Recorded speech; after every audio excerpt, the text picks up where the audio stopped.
Welcome everybody to more Banner Saga 3 here on AP Games. We just figured out. We just finished up the big battle with Bulwark. Near the dying sun, and it's time for us to continue on here in the Banner Saga 3. If it's your first time here on the channel, so glad to have you. Enjoy yourself with this. Just some nice, chill Let's Plays here on the channel. You glance up. The White Tower is much taller than you imagined. Tall enough to reach a sun? You wonder. A trick of perspective? No. There really are that many stairs. Bulwark doesn't look right. Still as he is, he doesn't rise again. Ravens stare, wearing a wide range of emotions on their faces. You have no time to gape yourself. You drag Avon toward the tower, where the stairs spiral upward beyond sight, and you take the first of many, many steps. Chapter 22. Only we few remember it now.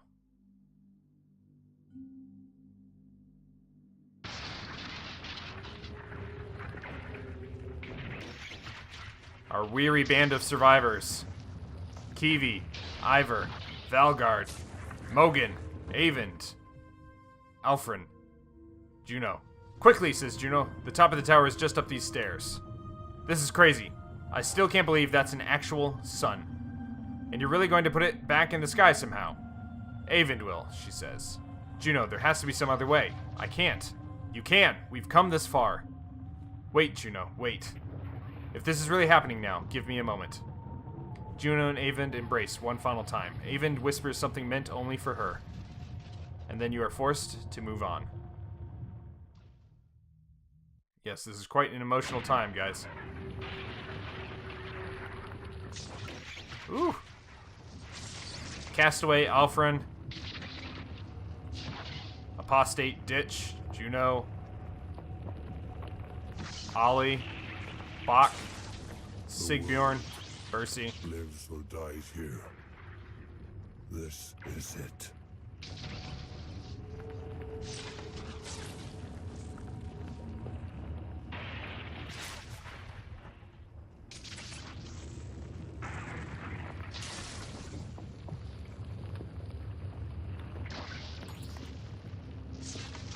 At the center of the tower, Juno sits upon the pedestal, and Avon reluctantly begins his task. Juno hovers in the air, immobilized. She looks peaceful, as if finally letting go of her burdens. She has carried this far, when you hear a familiar rumbling. It's serpent time, boys. That's my guess. There he is. Looking quite undead.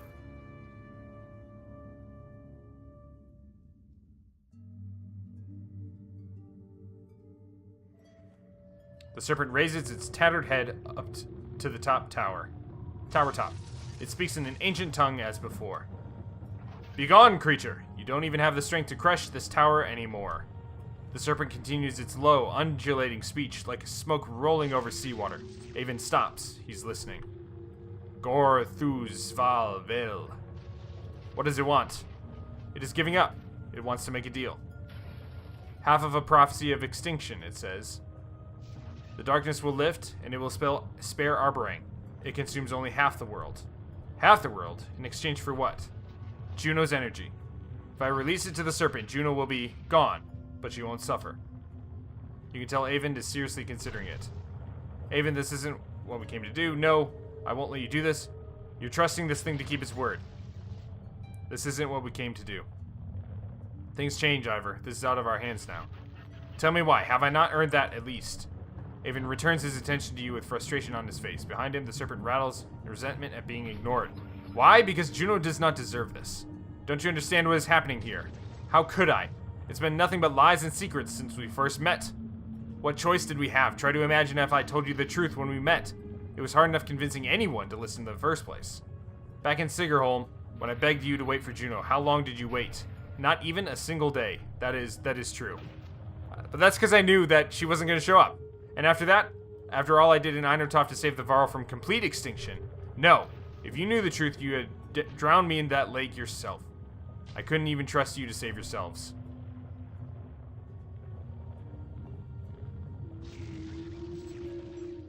So you will decide who is to be saved. That's not what I mean. What's the point of this, Ivor? So brothers and clansmen can keep killing each other over petty disputes? So Varl and Dredge can go on destroying each other over ancient history? Even after we realized the Dredge were fleeing the darkness, same as the rest of us. Even after discovering a dredge child laying in the snow, an infant, everyone was ready to slaughter it like a pig.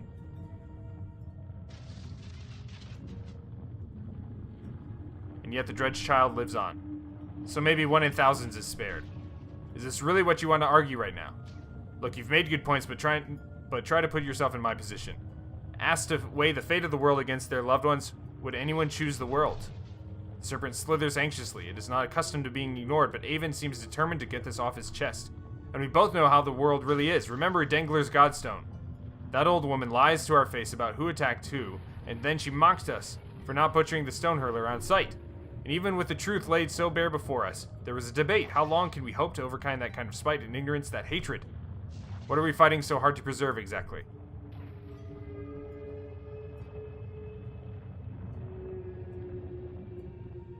Wow. We've had plenty of time to think. Ask that stone hurler how she feels. I will continue to hope until the day there's nothing to hope for.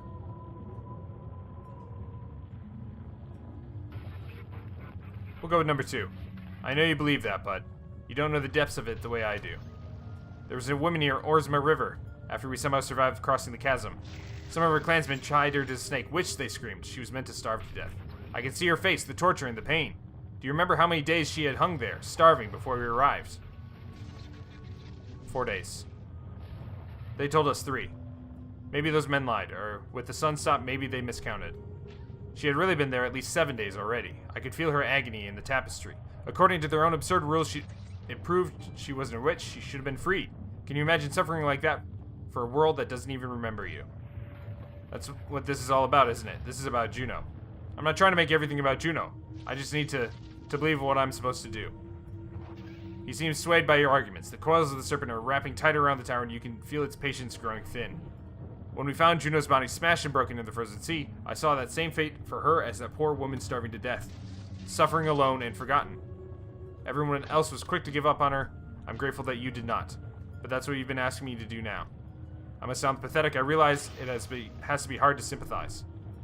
But maybe of all people, you can't either.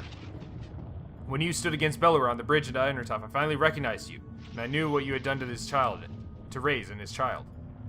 He followed us to Borsgard to finish the job. What would you give to have Alette back? Don't make Juno suffer an even worse fate, please, Ivor. Trust me to find a solution.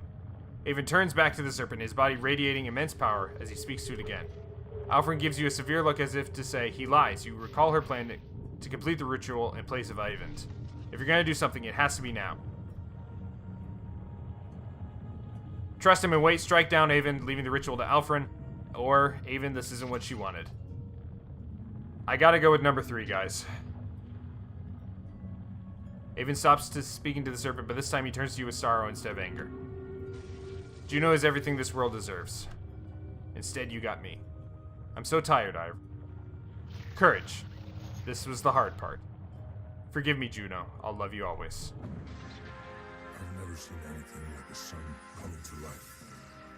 And I hope I never will again.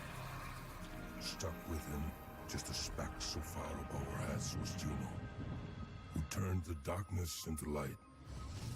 Ivan did not want to leave the sun behind as we departed the inner earth. I expect he will return there often. No warp crossed our path on the long trek home. They've all turned to ash. And now, we are coming to this journey's long end.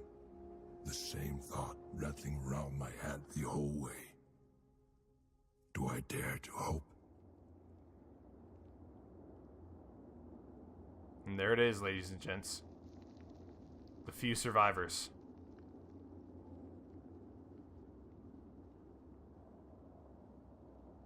We made it.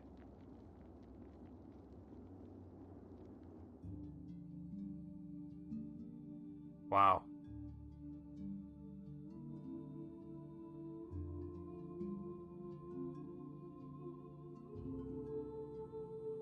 Wow. Man, guys, I played Banner Saga 1 when it first came out in like, oh man, it must have come out 5-6 years ago. And that game changed my life. It was just such a good story, and this is so... I don't know. I'm just soaking in the moment.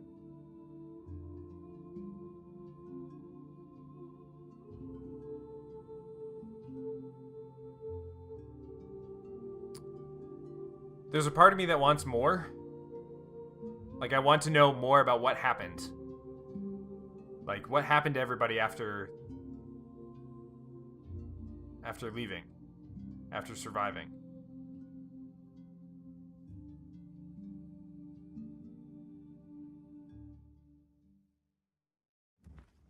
Yes, good. Okay, I'm so glad that there's more. Somehow, I knew they'd do it, says Ubin. Whatever it is. But the sun's actually moving again. For a long time, things were looking pretty hopeless. I'm definitely the oldest at this point, says Ubin. The gods are dead, the world turned to dust, and we go on. Are we all that's left? I don't think so, says Zephyr.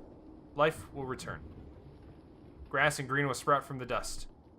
Even though Arborang is gone, I believe there are other survivors. Varl in the north, perhaps, huddled around Godstones. South of the darkness, there may still be horseborn fleeing across fields, or ships of men, or dredge without sunder.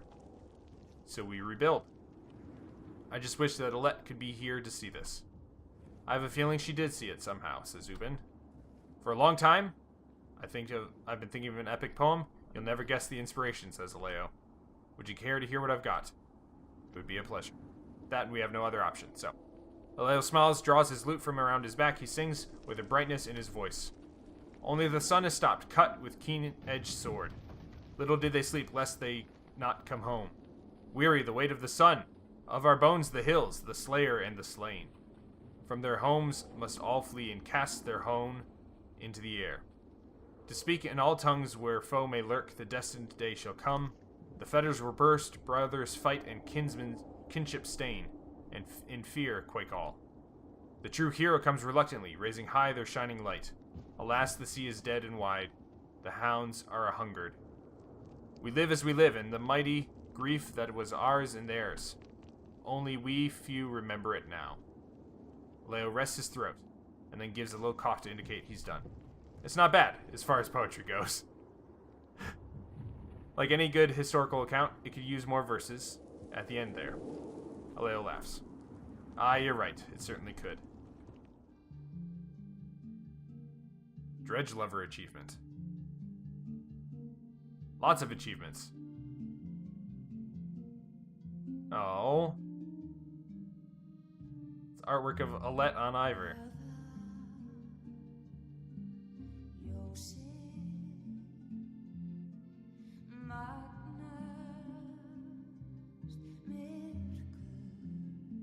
Folka and Bolverk.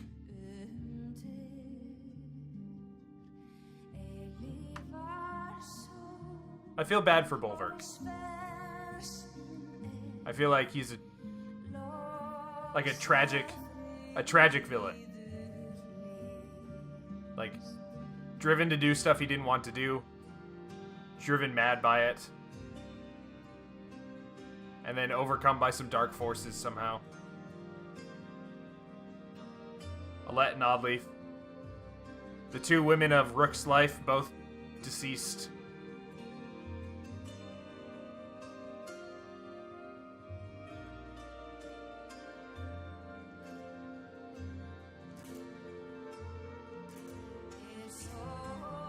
Oh, Peter Hollins did vocals for this? Wow.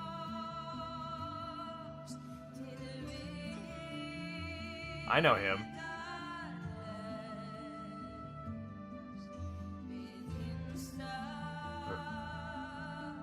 Man. The little Dredge baby. Oh. This brings up so many good memories, guys.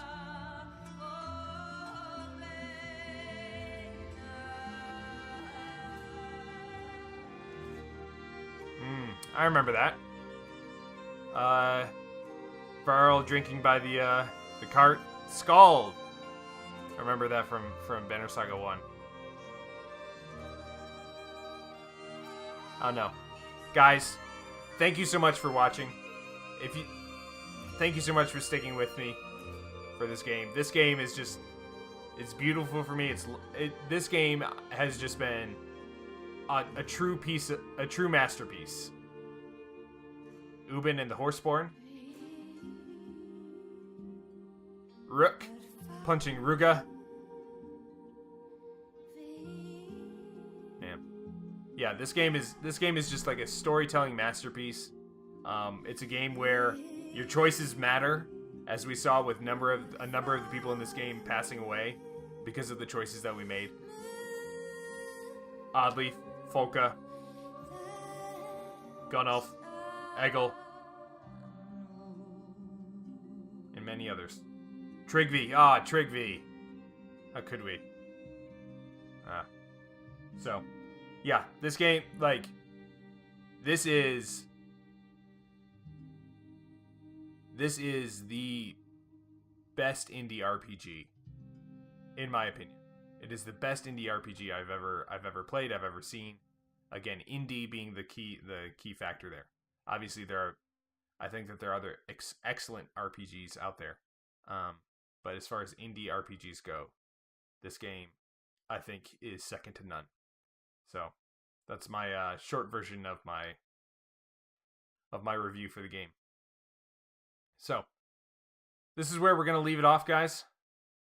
I want to say thank you again for tuning in, for enjoying a little bit of the Banner Saga 3 here on the channel. For those of you that are new, hopefully you enjoyed your stay. I do not know the next game that we'll be moving on to when it comes to the channel, but, well, I guess you'll just have to wait. It'll be a little bit of a surprise. Obviously, always, there's going to be my Skyrim series going on, so hopefully you guys check that out as well. Leave a comment down below, and let me know what you think about the Banner Saga 3, about my story choices, that sort of thing. I have been playing a personal, I've been playing a run just like on my own, and been enjoying that as well. Interesting. Little picture of Alfred there. So I've been enjoying, and then a little recreation of, that's funny.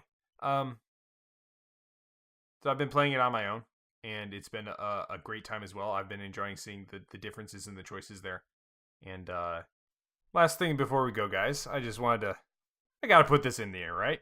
I am a Kickstarter backer for the Banner Saga. And there we are, right there, AP Games. Bada bing, bada boom. Right by one of the Godstones. So, just had to put that in there. There we go. Proof that I'm one of the backers, and got my name in the game. So, pretty cool. Well, I guess we'll leave off with the excellent and lovely well wishes here from the development team. So, until next time, thank you guys for watching. I love you, and I appreciate every like, comment, share. Every time you guys subscribe, it means the world to me. So, until next time, we'll see you again soon here on AP Games.